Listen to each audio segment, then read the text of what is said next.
गंगा ब्रह्मपुत्र अववाहिकार जनजीवन अर्थात ये गंगा ब्रह्मपुत्र अववाहिकार जो लोक मैंने बास करुँच जीवनशैली केमिति को प्राणी मैंने से बास करुँच अंचल सी अच्छी या आम आलोचना करवा। तुम्हें जानिछ कि आगे ये देखा गंगा ब्रह्मपुत्र नदी अववाहिकार निम्न शଯ୍ୟାର मोहना निकट में एक प्रकार अरण्य देखा जाए। लुणी पानी और जुआर रे बढ़ी पारुथिबा वृक्ष जगू यह जुआरिया अरण्य कह जाए। सेठी जो अरण्य अच्छी कौन कह जुआरिया अरण्य। यह सुंदर वन रूपे परिचित कारण यह अंचल में सुंदरी नामक वृक्ष बहुल भाव में देखा जाए। नदी एवं ताहार उपनदी गुड़िक पर्वतर उत्पत्ति होता जिते देखिबो जे नदी बा उपनदी एगुड़िक सबू पर्वतर ही बाहरी था कौटू बाहरी था नदी गुड़िक पर्वतर बाहरी था। पार्वत शଯ୍ୟାରେ प्रवाहित होला बेले मृत्तिका क्षय करिथा जेतेबेले उपरू तलकू नदी बही आसुजी पानी बही आसुजी सेतेबेले माटी की भसई आनिबो ना नहीं ऊपर माटी स्थानांतरित तो हबो कि नहीं बास तेणु या कह मृत्तिका क्षय। तेणु यह नदीर मध्य शଯ୍ୟା एवं निम्न शଯ୍ୟାରେ पटुमाटी भाव में जमा करथांती। उपरू जो माटीटा को से माने बही आनिबे तल बा निम्न निम्न रे से कौन करिवे माटी को ताकू जमा करिदेबे बुझिपारछ। तेणु से पटुमाटी हूँ कौन उर्वर से माटी कौन उर्वर। तेणु उर्वर जदि माटी है ताहले कृषि पाई सेटा हूँ उपयोगी। तेणु अर्थात से अंचल में जो लोक मैंने बास करुँच सेमाने होचंती कृषिजीवी जेहेतु माटी है आमर उर्वर माटी तेणु से चाष कले तांकु सुविधा होता है बुझिपार। अवस्थिति आम देश भारतर गंगा ब्रह्मपुत्र उपत्यका यही एक पटु संचित उर्वर समतल अंचल। आम देशर भारतर गंगा ब्रह्मपुत्र उपत्यका देख ये चित्र को तुम देखी दियो गंगा ब्रह्मपुत्र अववाहिका देखिपार ये चित्र को ए मानचित्र को देखुच देख यही जो नील गुड़िक सब अच्छी एगुड़ा सब है नदी एमाने आसीना कोड़े पहुंचती समुद्र बंगोपसागर सब पड़ी बुझेगा। ये जो जल जो अच्छी से अंचल साधारणतः लोक मैंने बास करते कहीं जल सुविधा अच्छी चाष कम करने सुविधा अच्छी। तेणु ये अंचल मुख्य नदी है कौन जे गंगा आउ ब्रह्मपुत्र। तेणु उभय नदी एक उर्वर त्रिकोण भूमि एमाने गठन करुचंती। देख ये हूँ आमर ब्रह्मपुत्र नदी देखिपार ब्रह्मपुत्र नदी देख जलवायु उद्भिद जीवजंतु मौसुमी वायु प्रवाह ये अंचल में वृष्टिपात हुए वर्षा हुए माटी तो उर्वर तुम जान पटु माटी आसीना तले सब जमा हो जाऊँगी। तेणु कृषि कार्य करने ये उपयुक्त माटी एवं एठी कौन हुए नहीं वृष्टिपात हुए कहले कौन वर्षा हुए किंतु यार पश्चिमांश समुद्र ठारू बहुत दूर थिबारु एठारे महादेशीय जलवायु अनुभूत हुए एणु ग्रीष्म एवं शीतर प्रभाव अधिक हुए है कौन हुए ग्रीष्म खरा हुए एवं शीत भी हुए। आमे अमेजन अववाहिकार पढ़ी कौन होता खरा होता वर्षा होता बुझिपारे ना एठी कौन हो वर्षा भी हुए किंतु आउ कौन हुए खरा हुए आउ शीत भी हुए।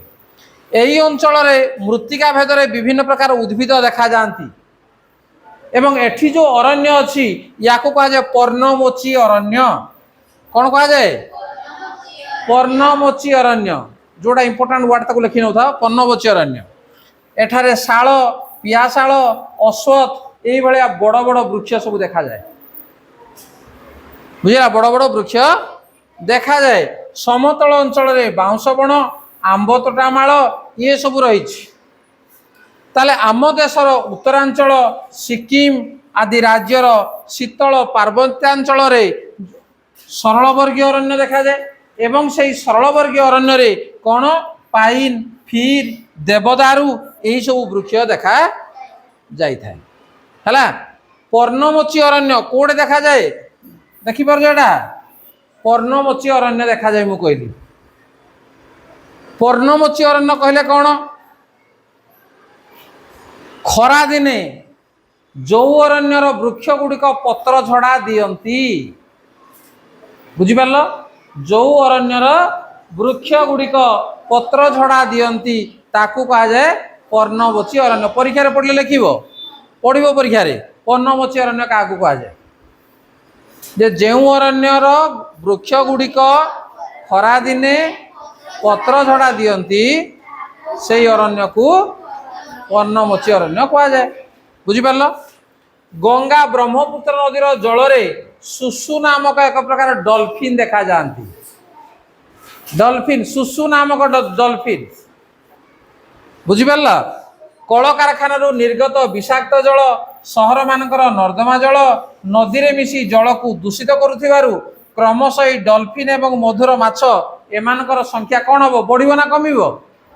बढ़िबो। जल अपरिष्कार है, बढ़िबो से कमिबो। तेणु सेमानकर संख्या कमिबारे लागिछि। जदि ता सचेतन न हुअंती, सेठिकार लोक माने सचेतन न हुअंती, ताहले कौन हम, एमानकर वंश दिन ना दिने लोप पाई जीव। देख यही अरण्य रे बाघ, हरिण, मांकड़, हाथी प्रभृति वन्यजीव देखा जाती।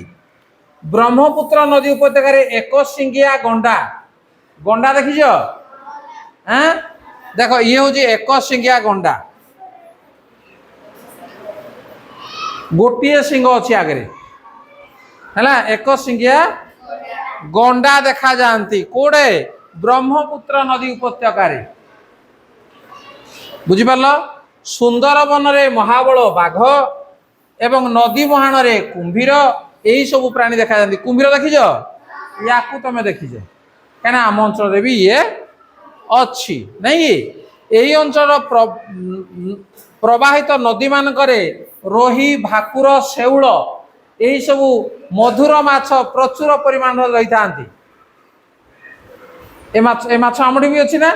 हाँ देखा जाती। तेणु यही अंचल लोक मानकर प्रधान खाद्य कौन? भात आ माछ, ताकर प्रति मिल रे माछ। बुझिपारे नहीं? ताले भल अंचल अच्छी, डेली खाइबा को भल मिलूची नहीं कि? तेणु से अंचल रहिले चलिबो नहीं? तथापि चलिबोनी। बड़ुला छाड़ना कौन जापर तुम? हाँ बड़ुला नहीं खाली रहिबो कि? अधिवासी एवं अर्थनैतिक अवस्था, जेहेतु माटी उर्वर, कृषि कार्य करुचंदी, खाद्य भल मिलूची, तेणु से लोक बेसी बास करुथिबे कि कम बास करुथिबे? बेसी लोक बास करुथिबे, अर्थात जनबहुल अंचल। जोड़े सबु प्रकार सुविधा अच्छी से अंचल रे अधिका लोक बास करती। देख से कौन अच्छी?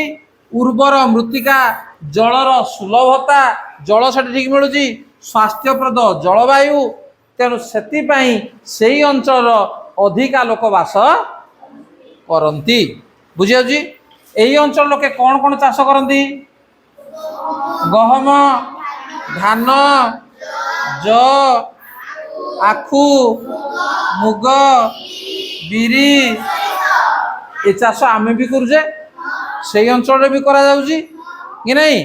तेणु यही चाष माने करिथांती। एवं विस्तृत अंचल रे कदली बगीचा दृष्टिगोचर हुए। तार तो प्रचुर कदली भी खाइबा को मिले। खाद्यर किसी असुविधा नहीं। आसाम और पश्चिम बंगर पार्वत्य अंचल रे चाहा चाष करा जाए। आसाम एवं बिहार केतेक अंचल रे लोके रेशम पोक पालन करती। चाहा चाष बोले कौन? तुम जो चा पीउज,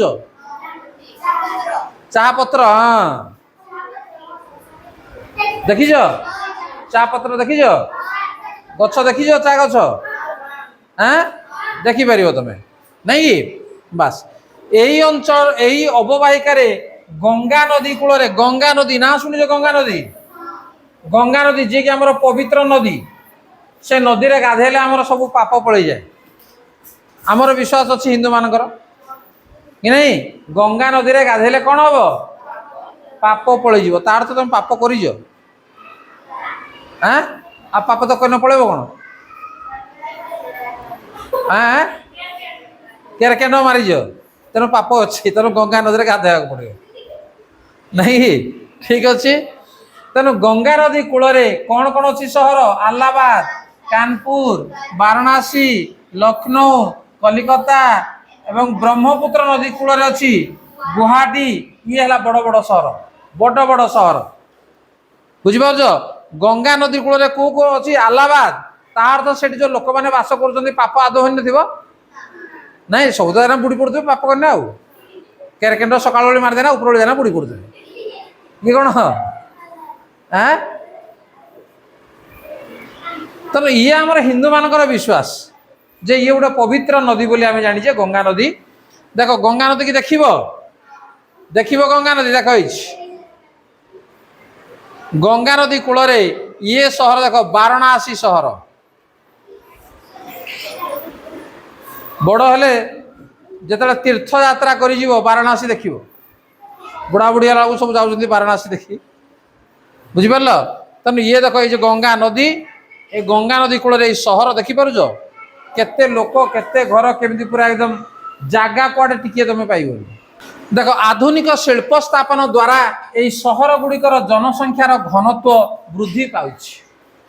কোণ পাই? যে আধুনিক শিল্প স্থাপন যেহেতু করা হচ্ছে, অধিকা লোক সেটি বাস করুচন্তি, জীবিকা নির্বাহ পাই অধিক লোক বাস করুচন্তি। জনবসতি কারণରୁ এই অঞ্চলর পরিবেশ দূষিত হেবারে লাগিছে। সমস্তে সেই জলরে বিভিন্ন কার্য কলে, ব্যবহার কলে, তা দ্বারা সেই জল কোণ হব? দূষিত হব। উন্নত সড়ক পথ, রেলপথ, বিমান পথ দ্বারা এই অঞ্চল দেশ বিদেশ সহ সংযুক্ত হয়েছে। তেণু দেশ বিদেশর মধ্যে বহু পর্যটক এই অঞ্চল পরিভ্রমণে আসুচন্তি। এই সব কারণে এই অঞ্চলের পর্যটন শিল্পর বিকাশ সম্ভব হয়ে পারছে। তেণু বহুত লোক যাচ্ছেন, যেহেতু গঙ্গা নদীকে পবিত্র নদী মনা হচ্ছে, তেণু গঙ্গা নদী কূলে সেটি স্নান করছেন এবং সেটি যে দর্শনীয় স্থান অছি সব পরিভ্রমণ করছেন, বুলুচার, দেখুচার। তেণু লোক সংখ্যা সেটি ধীরে ধীরে বড়ি বড়ি চালিছে।